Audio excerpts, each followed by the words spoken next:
حضرت ابراہیم نے جب دین کے لیے نکلے تو جدوجہد کی، گھر کے اندر بھی گھر کے باہر بھی۔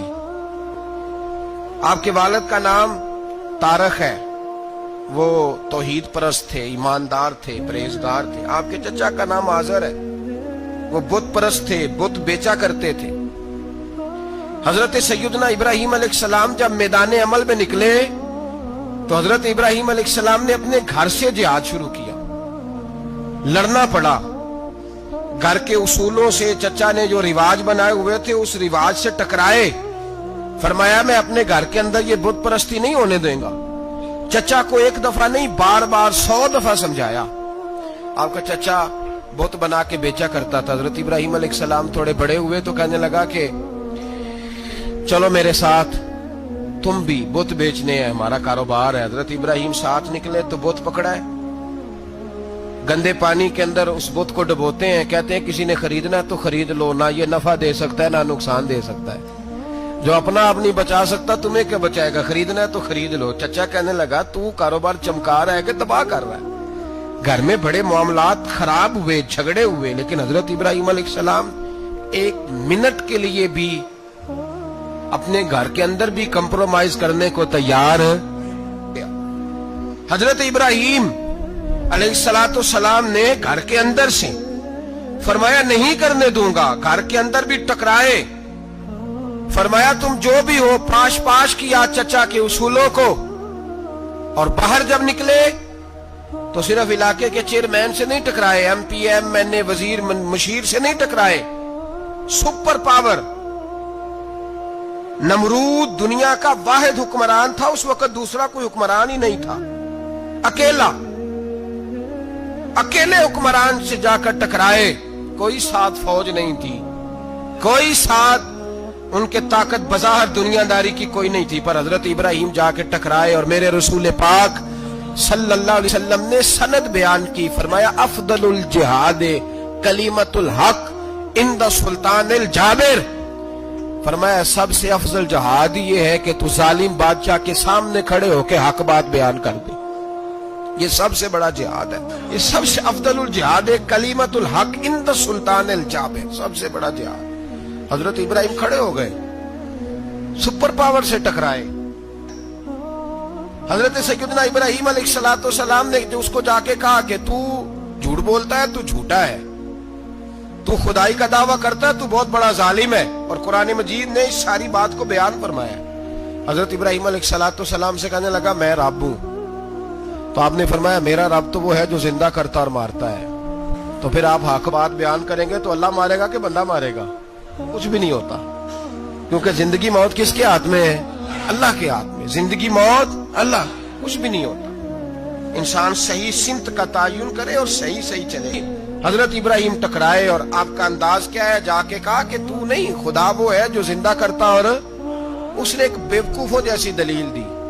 ایک آدمی کو کل پھانسی دینی تھی تو اس کو بلایا، کہنے لگا تجھے کب پھانسی ہے؟ اس نے کہا کل۔ کہنے لگا جا تجھے ذات کیا، زندگی دی، اس کو چھٹی دے دی۔ ایک عام آدمی بیچارہ بیٹھا تھا، اس کو پکڑ کے نا کہنے لگا اس کی گردن اڑا دو۔ کہنے لگا دیکھ لو میں بھی زندہ کرتا اور مارتا ہوں، وہ جو کل مرنے والا تھا میں نے زندہ کر دیا ہے، اور جس کو پتہ ہی نہیں تھا کہ میں نے مرنا ہے اسے پکڑ کے میں نے مار دیا ہے۔ یہ بیوقوفوں جیسی دلیل ہے۔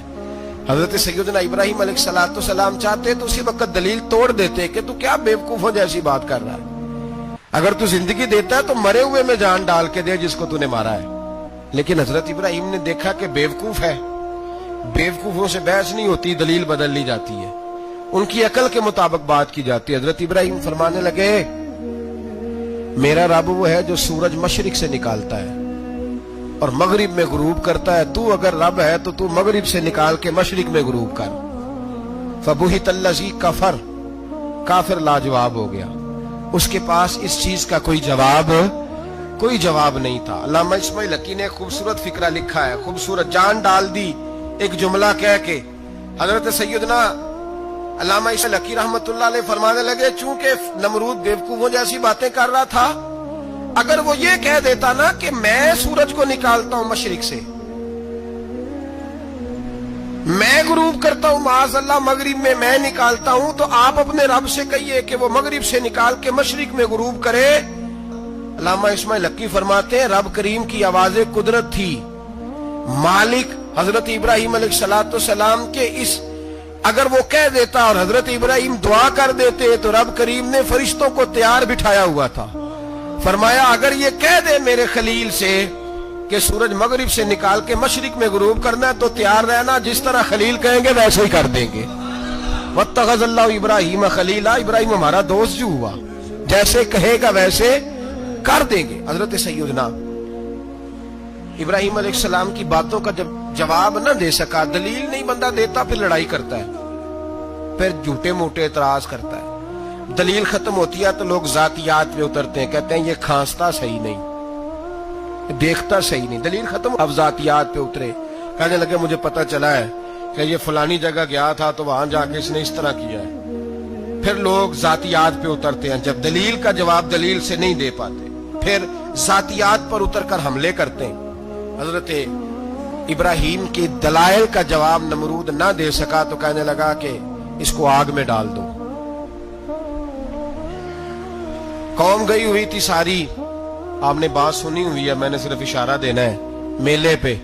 تو حضرت سیدنا ابراہیم علیہ السلام نے سارے بت توڑیے، کلاڑا بڑے بت کی گردن پہ رکھا.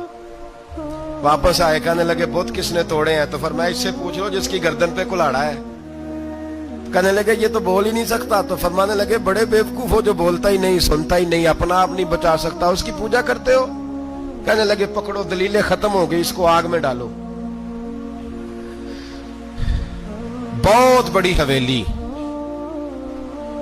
45 فٹ مربع پہ مشتمل ایک حویلی بنائی گئی اور 45 فٹ اونچی. مختلف روایات، علامہ اسماعیل حقی کہتے ہیں کہ 3 مہینے تک نمرود نے کہا کہ اس کے اندر لکڑیاں ڈالو. لوگ پوچھنے لگے کتنی دنیا جلانی ہے؟ کہنے لگا بندہ تو ایک جلانا ہے پر بندہ بڑا تگڑا ہے، ایک بندہ. 3 مہینے لکڑیاں ڈالی گئیں. اور لوگوں کی جو تہمات ہوتی ہیں نا وہ بڑی عجیب ہوتی ہیں. تہمات میں نے بڑی تفصیل سے رمضان المبارک میں گفتگو کی تھی. بدشگونی، تہمات لوگ لیتے ہیں. اس وقت بھی لوگ تہمات کا شکار ہو گئے. عقیدہ بگڑ جاتا ہے تو وہ عجیب و غریب باتیں کرنے لگتا ہے. تہمات کا شکار ہو گئے. بیبیاں نظر مانتی، میں بیمار ہوں، اگر صحیح ہو گئی تو اتنے من لکڑی دوں گی حضرت ابراہیم کی آگ جلانے کے لیے. ایک عورت لے کے جا رہی ہے لکڑیاں. ایک نیک دل آدمی نے اس سے پوچھا کہاں جا رہی ہو؟ کہنے لگی میں نے منت مانی تھی تو حضرت ابراہیم علیہ السلام کو معاذ اللہ جلانے کے لیے لکڑیاں لے کے جا رہی ہوں. تو وہ رب کریم کے بندے کہنے لگے تو ڈھونڈتی رہے گی، تجھے وہ جگہ ملے گی نہیں. وہ بی بی کئی مہینے گھومتی رہی، جگہ ہی نہیں ملی جہاں لکڑیاں ڈالنی. ماری ابراہیم کے لیے آگ جلائی گئی. 45 فٹ اونچی آگ ہے، پرندہ بھی اوپر سے گزرتا ہے تو نیچے گر جاتا ہے جل کے. اتنے دن لگا کے آگ جلائی گئی. اب حضرت ابراہیم کو جلایا جانے لگا ہے. یہاں تو موجیں ہے نا، جو کسی ادارے کا سربراہ ہے اس کے لیے موج ہے، کسی جگہ آفیسر بن گیا تو موج ہے، پیر صاحب کے لیے موج ہے، علامہ صاحب کے لیے موج ہے، خطیب صاحب کے لیے موج ہے. جلنا کس کو پڑتا ہے؟ والی کوئی نہیں رہا الا ماشاءاللہ. وہ لوگ گزر گئے جو تکلیفیں سہ کے کام کرتے تھے، گزر گیا زمانہ. حضرت سیدنا ابراہیم علیہ السلام کو جلایا جانے لگا ہے تو اب اتنی بڑی آگ ہے تو ڈالے کیسے؟ شیطان نے تجویز دی کہ منجنیق بناؤ. منجنیق بڑے بڑے بانس باندھ کے ان کے نیچے رسا باندھو. وہ جس طرح جھولنے کے لیے جھولا بنایا جاتا ہے اس طرح ایک منجنیق پرانے زمانے میں اس میں پتھر رکھ کے پھینکے جاتے تھے دشمنوں پہ. وہ منجنیق بنائی گئی کہ دور سے حضرت ابراہیم کو پھینکیں گے. ہاتھ حضرت ابراہیم کے باندھ دیے، پاؤں مبارک باندھ دیے. پوری زمین پہ ایک نام لینے والا خدا کا. اور اس کو آج رسیوں میں جکڑا ہوا ہے. جب پھینکا جانے لگا نا آگ میں، حوریں رونے لگی، فرشتے تڑپنے لگے، اے اللہ یہ کیا ہونے لگا ہے؟ ایک تیرا خلیل اور وہ بھی آگ میں. فرمایا جاؤ جا کے اس سے کہو اگر تمہاری مدد لیتا ہے تو اسے بچاؤ. ہوا کا فرشتہ آیا، کہا ابراہیم اگر تو کہے. او بھائی ان چیزوں کو کہانی سمجھ کے نہ سنا کریں، یہ داستان نہیں، یہ وہ طریقے ہیں جو ہمارے رسول نے ہمیں اپنانے کا حکم ارشاد فرمایا ہے.